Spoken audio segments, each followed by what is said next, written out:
Muy buenas. Segunda semana de encierro, martes, segundo día, martes 24 de marzo. Segundo día de encierro de la segunda semana. Ok, bien. Bueno, pues hoy vamos a hablar del realismo en la historia del arte y de otras tendencias. El siglo XIX os vais a dar cuenta que es muy ecléctico. Aunque ayer habláramos del romanticismo, y hoy vayamos a hablar de algo que aparentemente va a ser lo contrario. Cuando terminemos de explicar, pues os daréis cuenta que realmente no hay tantas diferencias, que son como las caras de la misma moneda. Bien, antes de hablar de arte, de empezar con el arte, quiero que observéis esta fotografía, porque la he elegido un poquito como muestra de lo que era la realidad de la primera mitad del siglo XIX, ¿vale? E incluso de la segunda mitad. Son unos niños en una fábrica, no son unos niños en la segunda fila, se ven detrás, pues se ven unos adultos. Pues ya sabéis que con la revolución industrial el trabajo de los niños, de las mujeres, pues es normal, y las condiciones de vida de estos obreros pues eran infrahumanas. En España no teníamos tantos obreros, pero porque no teníamos un desarrollo industrial. Aquí lo que teníamos era campesinos viviendo en condiciones infrahumanas.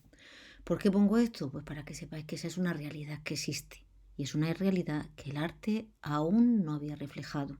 Y muchísimo menos el romanticismo, que sabéis que es un arte egoico, el yo, las emociones, los sentimientos y la naturaleza que está trabajando para mí. Ahora vamos a hablar de un arte que es diferente. Sin embargo, antes de llegar a ese arte diferente, que sí tiene en cuenta esa fotografía de esos niños, pues me tengo que parar en una tendencia que no sabía si poner al principio de la presentación o ponerla al final. Y al final he decidido que la voy a poner al principio, pues en coherencia un poquito con el momento de pintar estos cuadros, ¿vale? Que todo gira en torno a 1848 prácticamente, a 1850. Os voy a hablar de un movimiento de Inglaterra, de Reino Unido, que es más heredero de la tradición romántica que del realismo. ¿Y por qué más heredero de la tradición romántica? Porque vais a ver que la temática tiene mucho que ver con el romanticismo y sobre todo, es un arte para los burgueses que no quieren enfrentarse a la realidad del movimiento obrero, ¿no? A la realidad social. Estos pre-rafaelistas dicen que el buen arte es el del Cinquecento, que después de Rafael todo es decadencia. Así que por eso se le llaman prerrafaelistas, porque les gusta muchísimo la pintura del 480, les gusta muchísimo la pintura de los antiguos flamencos, el dibujo, los colores vibrantes, y todo ello pues con una temática más bien romántica, porque vamos a traer temas de la literatura medieval, ¿no? Inglesa, y también temas muy místicos, muy que tienen que ver con la religión. Bien, el más famoso de todos, bueno, uno de los más famosos, eran cuatro amigos en realidad, ¿vale? Y entre ellos estaban liados, las mujeres, etcétera. Bueno, muy bien. John Everett Mille, madre mía, la pronunciación. Y esta es su Ofelia. ¿En qué está inspirado? Pues evidentemente en un cuadro de un formato más bien pequeño. Pues está inspirado evidentemente en la obra de Shakespeare. ¿De acuerdo? Eh, Uy, que me queda en blanco, por favor. Cada vez estoy peor. Estaba comentando que es un cuadro de poco formato porque pensad que estos pintores tienen que vivir y quieren vivir de su arte y se los van a comprar los burgueses, ¿no? Esta clase social que está en auge, ¿no? En el siglo XIX, que tiene dinero, pero que evidentemente no tiene tanto dinero la clase media como para comprar una escultura u ordenar que le construyan un edificio. Por eso cada vez más me estoy centrando en pintura, en el siglo XIX, porque era dentro de las obras de arte pues lo más económico. Bien, otra de las obras de este señor pues es Cristo en casa de sus padres, que curiosamente cuando lo pinta, fijaos la importancia del dibujo otra vez, fijaos también en esos colores tan puros, que no se disuelven, o sea, aquí no hay barroco, ¿vale? En esta técnica, todo es pre-barroco.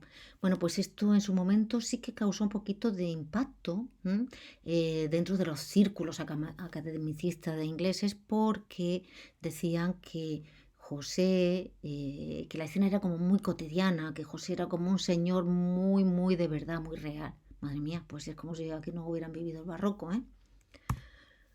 Otro señor de los fundadores de este grupo de los prerrafaelistas, con un cuadro que en este caso sí causó cierto revuelo cuando se expone. Se llama El despertar de la conciencia y causó un revuelo porque estamos hablando de una sociedad burguesa decimonónica en Inglaterra, la famosísima sociedad victoriana, muy puritana, ¿vale?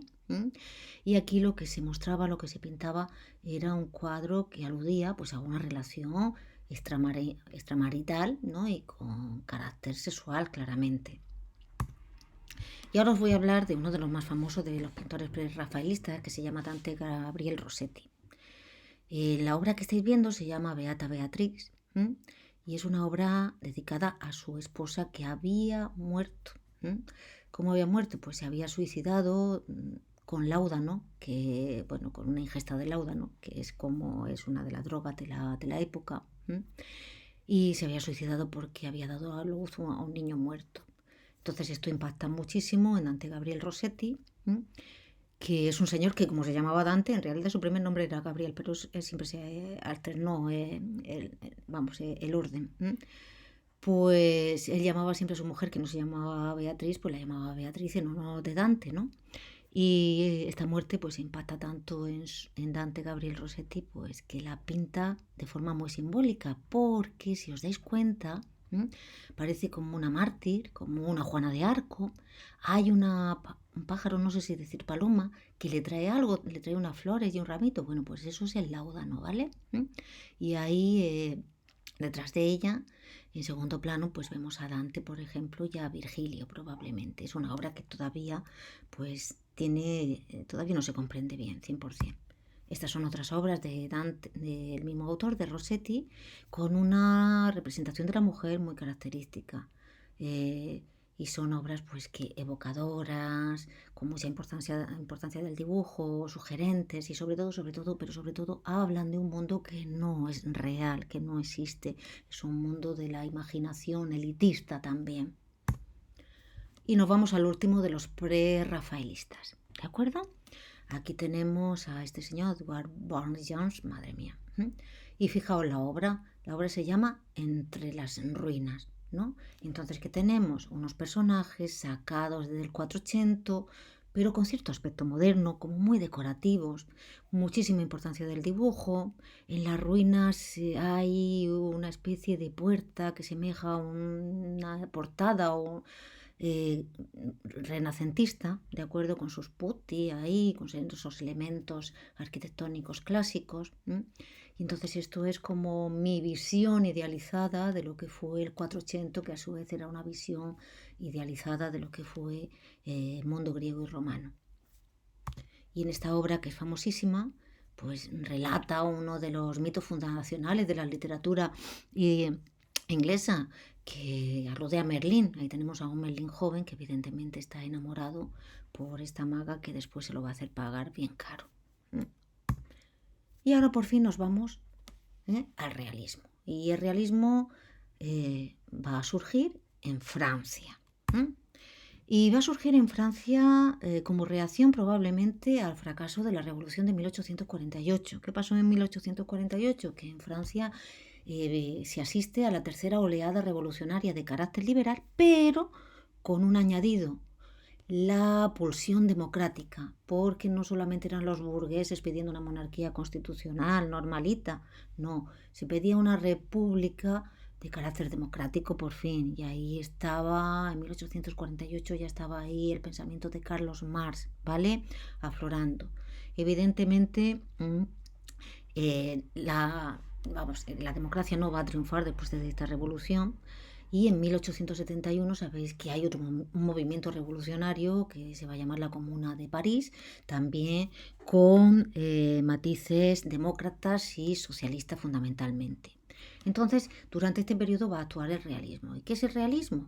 Pues el realismo simplemente quiere representar la realidad tal como es. ¿Y cómo es la realidad? Bueno, pues entonces recordad la primera diapositiva que os puse, la de estos niños que pasan hambre o que en todo caso están trabajando. Y eso en el mejor de los casos. Así que es un arte muy comprometido con la política, con la sociedad de su tiempo. Y es un arte que dice, bueno, esta es la modernidad. La modernidad es que están cambiando, se ha perdido el antiguo régimen.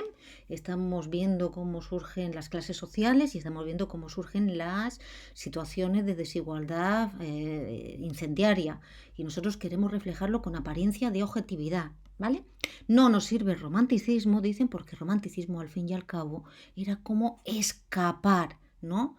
De esa realidad hacia unos mundos muy íntimos. Esto sería lo contrario de la huida romántica, sería impregnarme totalmente de la realidad para denunciarla con apariencia de periodista prácticamente. Recordad que a partir de 1839 aparece la fotografía. Evidentemente, los primeros años va a ser algo muy elitista y muy minoritario, pero esa fotografía va a influir poco a poco y cada vez más en el mundo de la pintura. Primero con admiración, diciendo queremos parecernos a esa fotografía, y después diciendo, como ya está la fotografía, pues vamos a desligarnos, ¿no?, de lo que vemos, pero eso será para el impresionismo. Además, como lo que queremos es retratar la realidad, pues bueno, la realidad, señores, en su inmensa mayoría está compuesta de clases sociales bajas, al menos en el siglo XIX, ¿vale? Así que olvídate de los grandes temas históricos, olvídate de la mitología, olvídate de esa tradición que honraba a los griegos y a los romanos. Todo eso va a cambiar y por eso este arte es muy moderno. Sabéis que tiene también, el realismo tiene, nosotros lo vemos en las artes plásticas concretamente, porque va a ser poca la estatua que nos va a dejar por el tema este de que al final quién paga este arte, quién lo costea, pues quien lo compra, y es más barato comprar una pintura. Y recordad, por supuesto, que este realismo en literatura va a ser fundamental. Y que en España y también en Francia primero, pues ese realismo para algunos derivará hacia lo que se conoce como el naturalismo, que es dentro de la realidad, pues buscar incluso lo más sórdido. Bien, pues vamos a la pintura. En la pintura tenemos pues a Camille Corot, ¿vale? Ahí lo tenéis con un autorretrato cuando era jovencito y una fotografía, porque ya podemos mostrar fotografías de los autores. Y a Camille Corot, él es de una escuela ligada con una ciudad francesa, con una villa, Bossem me parece que era, y Corot es el que recupera la importancia del paisaje. Entonces yo lo pongo simplemente para eso, para que valoréis sus paisajes, porque después esta recuperación del paisaje, tratando de captarlo tal como es en realidad, sin idealizarlo, e incluso pintando al aire libre si puede ser, estas ideas las van a recuperar los impresionistas, pero ya hablaremos de ellos más adelante. El gran autor, el gran pintor de la tendencia realista es este francés, que es Courbet. Este señor tiene una vida increíble, ¿vale? Él pasaba de todo, un poquito en el sentido que era amigo de Proudhon, por ejemplo, era anarquista, tenía unas tendencias socialistas tremendas, estaba muy comprometido políticamente, le conceden un premio quizá para que la administración amansarlo, ¿no? Pero él dice que no iba a aceptar el premio porque no quería tener ni Dios ni amo. No obstante, durante la etapa de la Comuna de París va a estar ahí trabajando en la Comuna, pero después, cuando la Comuna fracasa como experimento revolucionario, pues claro, pues se ensaña con él la administración y tiene que huir a Suiza porque simplemente tenía que pagar demasiado dinero como multa y él no tenía ese dinero. Ahí tenéis un autorretrato pues fantástico. Era un poco histriónico también, y con mucho orgullo. De hecho, este autorretrato no es realista, muy teatrero. Y esta es la foto del hombre, del buen mozo, cuando era, pues yo qué sé, creo que tenía aquí menos de 40 años. ¿Qué es lo que le pasa a Courbet? Que él escribe que está harto de los románticos, que le parecen unos egoicos. Bueno, no lo dice así literalmente, pero esa era la idea. Hay que estar harto de tanto sentimiento y de tanta emoción y que hay que comprometerse con el momento histórico que se está viviendo. Entonces él decide que va a retratar la realidad tal como la ve.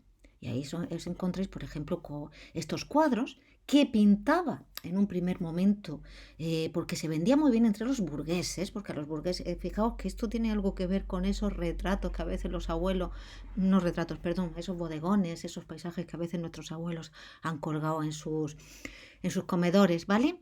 Y es muy bueno captando el momento. Aquí se ve cierta influencia barroca, fijaos, porque ya sabéis que los barrocos querían captar el instante.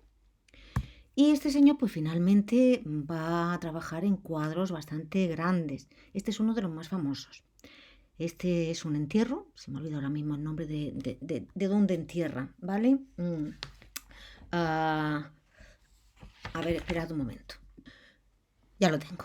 Es el entierro en Ornás, ¿vale? Entonces quiero que miréis aquí que esto se parece mucho al entierro del conde de Orgaz que pintó el Greco en el post-renacimiento, en el manierismo diría yo, donde había como una parte baja, que era la del entierro, y una parte superior donde estaba Cristo y la Virgen y los ángeles que recibían el alma del muerto. Entonces mira cómo han cambiado las cosas, porque ahora solamente está la parte inferior, la parte de la realidad, el entierro. No hay parte superior, no hay cielo. Es el realismo. Se pinta como si fuera un friso, recordad el friso de las Panateneas, el friso del altar del Arapaquis, ¿vale? Que eran relieves de los griegos y de los romanos. Y aquí se representan a todas las clases sociales del momento que vivían en Ornans, ¿vale? Todo es muy equilibrado y muy horizontal, excepto esa cruz que, bueno, pues que funciona como un elemento de verticalidad. Por supuesto hay que vender, no hago más comentarios, pero el desnudo femenino vende mucho. Y ahora me voy a detener en esta obra que que se considera por la historia del arte como una obra maestra. Y que fue una obra que, fijaos que Courbet estaba más o menos aceptado por, digamos, la academia o los críticos de arte de la época. Lo consideraban un buen pintor. Sin embargo, cuando ven esta obra, la rechazan, no quieren exponerla en una exposición que había muy oficial en la época, 1850 y algo, y entonces Courbet, como estaba muy orgulloso de esta obra, que es bastante grande, decidió exponerla como en una especie de salón alternativo. Y esta es la que está considerada como una obra maestra. ¿Qué pasa y por qué la rechazan? Primero, fijaos por esa figura que hay en el centro, esa figura desnuda. Esa figura desnuda es una alegoría de lo que es la pintura academicista de la época. La pintura academicista de la época, recordad a Ingres, que os hablé ayer de él un poquito, es aquella que le da mucha importancia al dibujo, que usa los desnudos pero siempre medio tapados, así con un aire muy clásico, y que le gusta pues como los grandes temas mitológicos o los grandes temas históricos. Entonces cuando ven a esta mujer que está desnuda pero que es una parodia de la pintura academicista, pues lo primero que hacen es decir, esto no nos interesa, ¿vale? Que se exponga. Después, en el centro del cuadro, ¿quién está en el centro del cuadro? El propio Courbet en el acto de pintar una obra realista, un paisaje, ¿vale? Con lo cual está como haciendo un remake de Nuestras Meninas, ¿vale? Pero mucho más expuesto, mucho más narcisista, porque está ocupando el centro y además se ve prácticamente todo y no hay misterio. Ahí está el lienzo que está pintando, es el realismo. Y además ahora os voy a explicar quiénes son los personajes que le rodean. Mirad, a la izquierda estarían las alegorías de los personajes que suponen aquellas personas que no entienden el nuevo, o colectivos sociales que no entienden el nuevo arte. Y a su derecha, sin embargo, estarían los intelectuales y artistas que sí apoyan el arte de Courbet. La mujer, por ejemplo, es George Sand, ¿vale?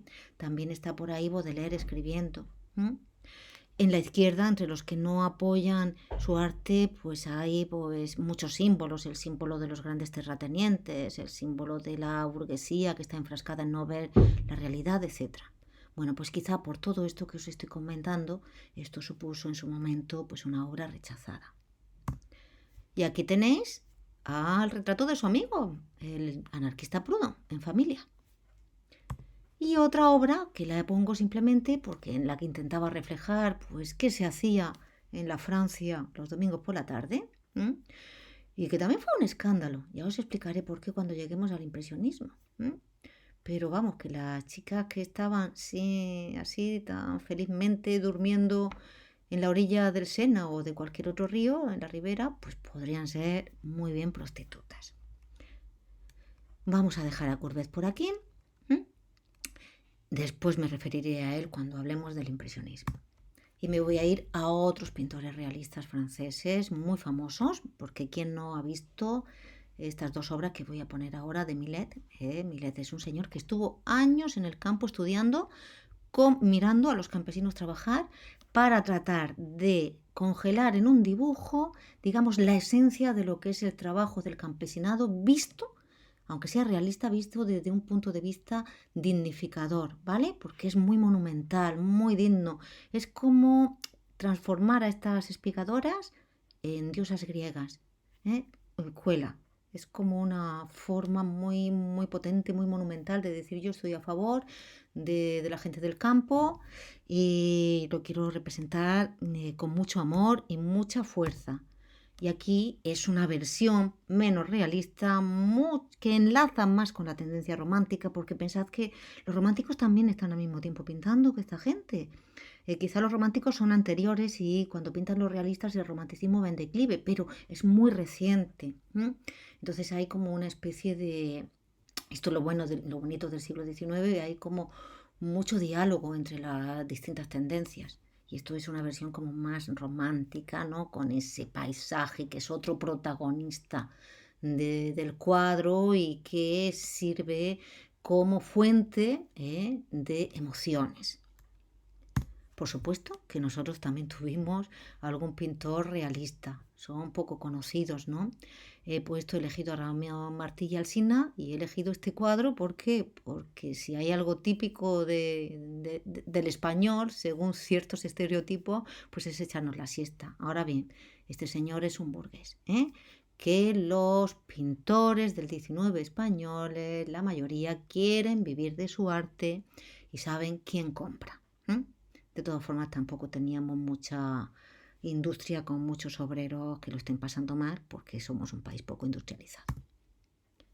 Y ahora voy a cambiar totalmente de giro. Me voy a otra de las tendencias que hay en este siglo XIX, a partir ya de la segunda mitad del siglo XIX y antes de que llegue el impresionismo.